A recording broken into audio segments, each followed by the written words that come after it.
Hi friends. Today I'm playing with these fun little plants that I see around. And honestly, they are typically in like swampy areas and they're called cattails. I think they're really fun and I think they could be really, really interesting in some, like maybe on a card or something. So what I'm going to do first, well, let me just show you what I'm using today. I'm using 140-pound cold pressed paper, my Artisto pads, which you know I love because I can collect these, and they're really thick and I think do really well with using a lot of water. So I love these because it keeps all of my practice and notes and color boards and swatches all together. And then I'm using my MeiLang paints, mostly just to be very honest, because I can't afford to paint with Winsor Newton every day. So I have that. I've got my 2 containers of water, one to wash, one to rinse. And then I've got my paper towel to blot off my brush if I have too much. I did grab my MeiLang palette, and these just have some of the metallics because I thought if I get to the end of my painting, it might be kind of fun to add some little metallics in there. And then I've got my favorite little palette, Meeden palette. I like it because I can hold it in my hand and move it around, and it's got really large wells. And Meeden, I just can't say enough about. I love their ceramic products. They're not too expensive, and they just feel like quality. So let's go ahead and get started. I think what I might do, I wasn't sure if I should do this because I don't know if it'll dry in time, and because I still have not figured out how to edit my paintings. I don't usually wet my whole page, but let's go ahead and do that. Let's see here. I'm just going to grab this brush. This is a Da Vinci brush. And I'm going to go ahead and wet my paper.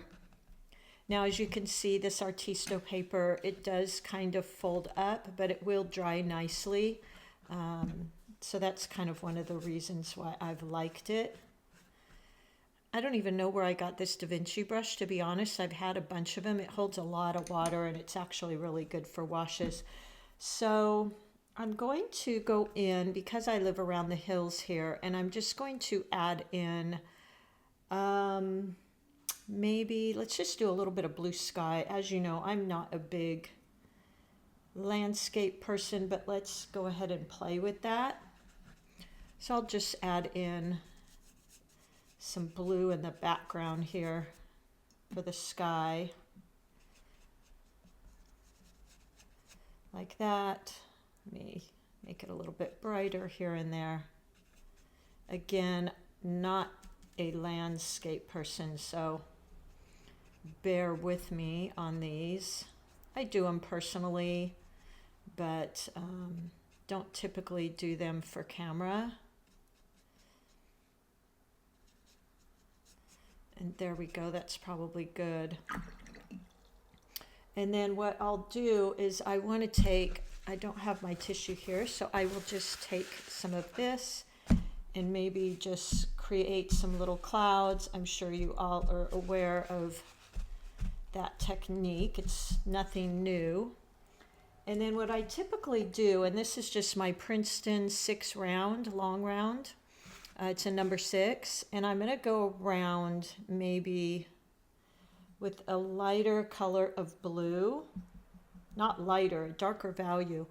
But what I'm going to do is just go around the edge of some of these clouds.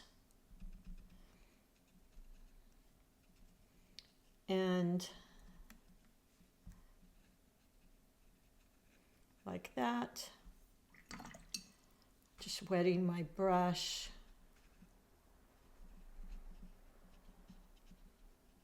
There we go.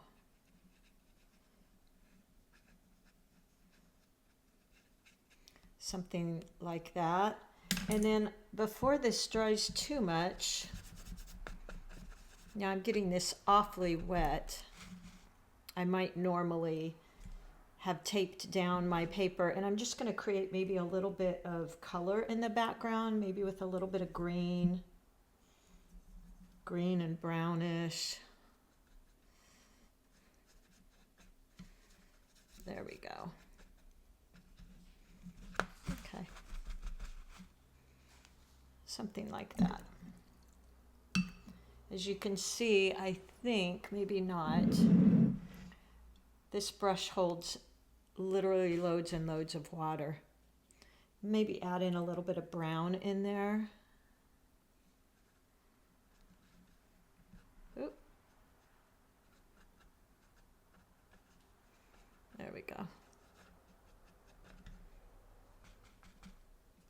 Okay, now the thing here is going to be to get this to dry in time so I can paint on this and show you. I think what I'll do, 1 second, I'm just going to grab my little dryer and see if we can dry that.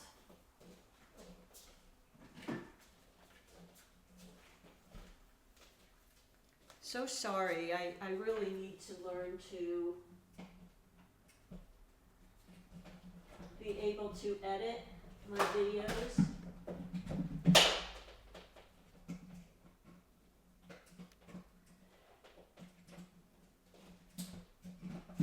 Okay. So if y'all just want to walk away or fast forward, I'm going to go ahead. I don't know how to turn my volume off, and I'm going to try and dry this.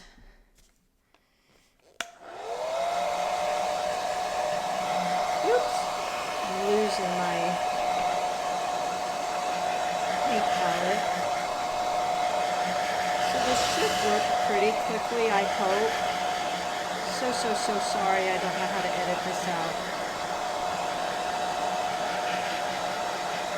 I just want to get it dry enough so I can add in some of those cattails in the bottom here. And that's probably good enough.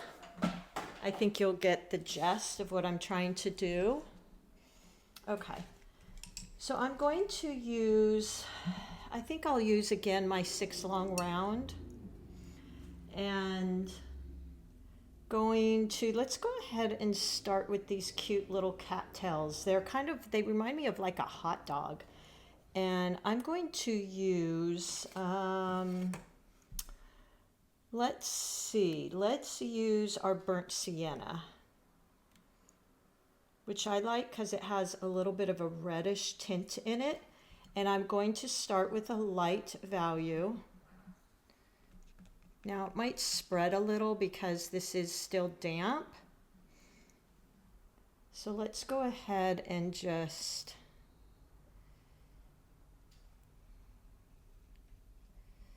something like this. It's not doing too bad actually. I'm kind of surprised. There we go. And then I think I will also use a burned brown or Van Dyke brown in my MeiLang palette for some of that darker. And I want to do this while it's wet so that I get that really pretty blend. And then let's just add in a tiny bit of gold. Watered down a bit, because gold can be pretty much take over your painting if you're not careful. There we go. Something like that. Now if I want to pick up some of that, I can do that with my brush. Like that. And there we go. I'm going to go into that with my olive green before it completely dries because I want the green to kind of go into that cattail there. And just using the tip,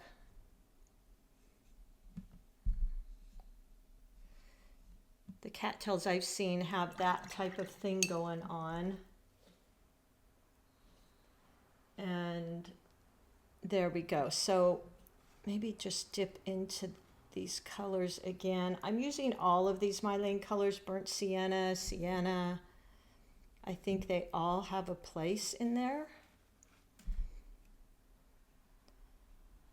and it's really pretty. And then let's just do another one here right next to it. Just using the side of my brush. There we go. Maybe a little bit of that darker burned brown or Van Dyke brown. Winsor Newton also has a Van Dyke brown. There we go.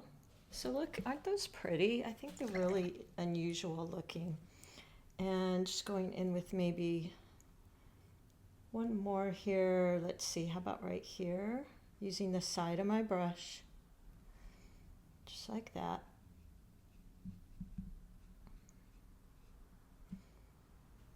And again, some of that darker brown.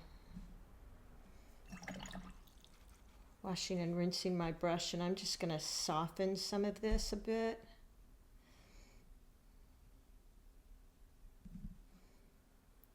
Now these all feel like they're kind of the same size, so I'm going to go back in and create some smaller ones.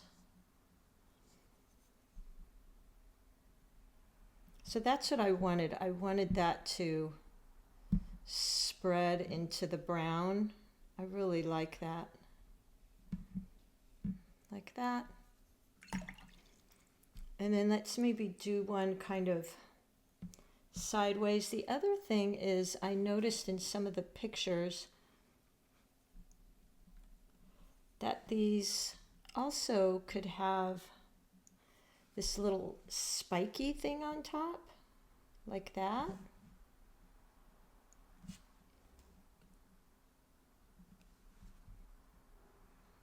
And then I just want to do a smaller one in the background. And it's important to do different values too.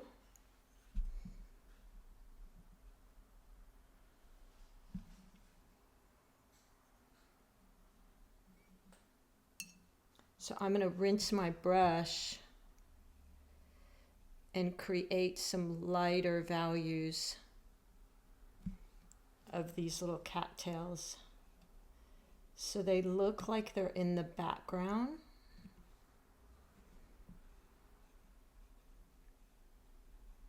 Because the closer things are, they look more in front of you, of course. The lesser the detail in that, they're going to look farther away. Let me pick up a little bit more of that green.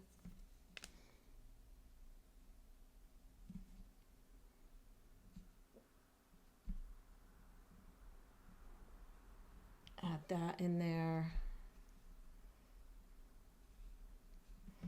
I'm going to add some of that green and brown together too.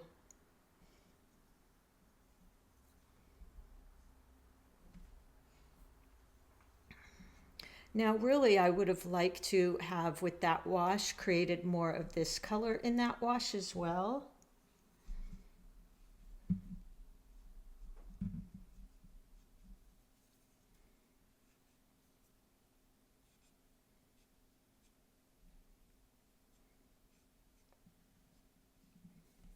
But that's all right. Can maybe add some of that brownish color in the background here. Hopefully I'm not making a big hot mess here. Maybe create some washiness in there.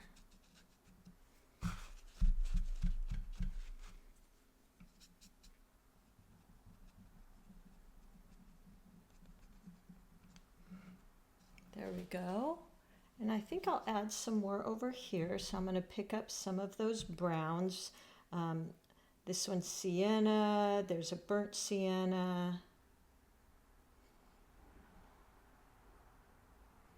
A little bit of the darker, which is a Van Dyke brown. And just create some more of these.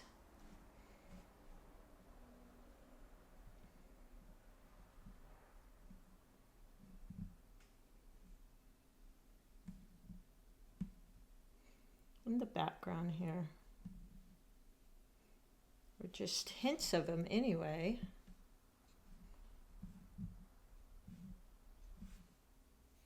There we go. And then some of those stems. Now, if I keep working on this, as this all gets drier and drier, I can go in and keep adding more layers so that it looks closer, because the washier it is, the more in the background it's going to look. And then maybe even a couple little goldish brownish stems and leaves here, just for some fun. And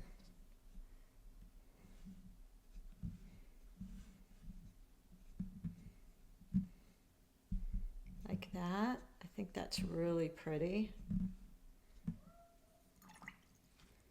Maybe a few more over here.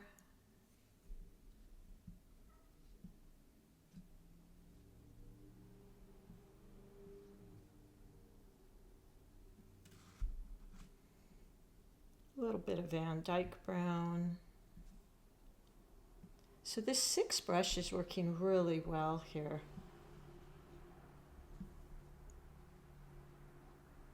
And I'm trying to make these look like they're a little bit more in the background. So I'm okay with them looking kind of washy and that wet on wet. Then just flicking my brush. If you have some good writing, you could probably do some calligraphy right here in the hills, just to make it look kind of pretty. One more little thing I saw too, let's give it a try, is I saw these, I don't even know what these are called, but I thought they were really cute. They were like these fuzzy-ish things. So I think I might try and add in a few of those. It almost looked like wheat. Let's see if I can do that. I think what I'll do is use a light wash of gold, and it's the only way I can think to paint them. They were very interesting looking. Something like that. And they were just these little wheat looking things. So I'm very much ad-libbing here, everyone. I don't have these in front of me. I'm just playing really with my imagination, with what I think could be kind of pretty and what I might see. So there's some of those. Let's do maybe a couple of those right here.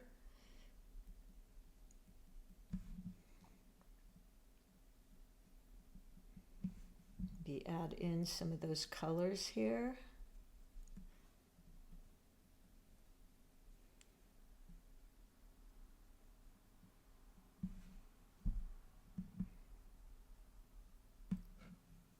There we go. I think that's really pretty.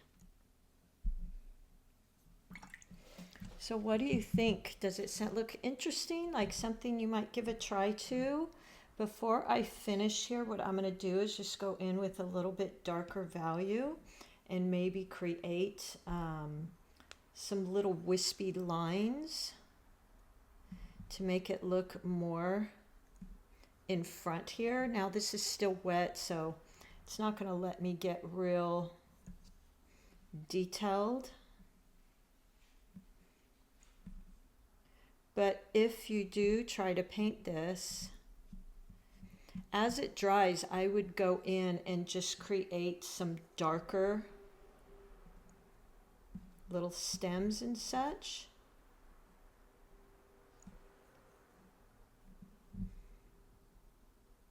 To maybe look like some of these are right in front.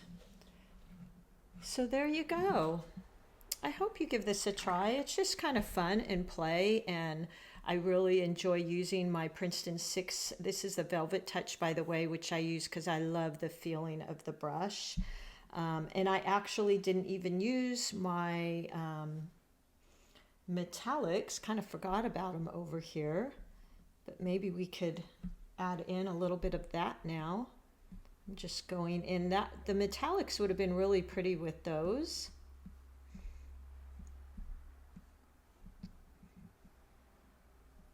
Yeah, add in those metallics. I think that's really pretty. Let's see what the bronze looks like. Yeah, you could definitely do that on these. And that really makes it pop. There you go. And then, as I said, when this dries, I'll go in and add some darker stems and things in the front here. All right, everybody, I hope that was fun for you. I always like finding interesting plants and different things to paint that are a little bit unusual, and I came across this and thought this would be really fun for you to play with. All right, happy painting, everyone, and I'll find all my links for anything I've used here, and we'll share those with you. Some things I do get a little percentage of. It doesn't cost you anything. I kind of save it up and buy supplies, but thank you to those of you too lately that have been giving me super thanks. I appreciate it so much. Sandy, you have been a doll. I don't get a lot of them, but I know you, I do notice yours, so thank you for that. And happy painting, friend, and most of all, just have fun. Paint things the way you like to paint them, the colors you like, and give them your unique style. And I'll see you all soon. Bye.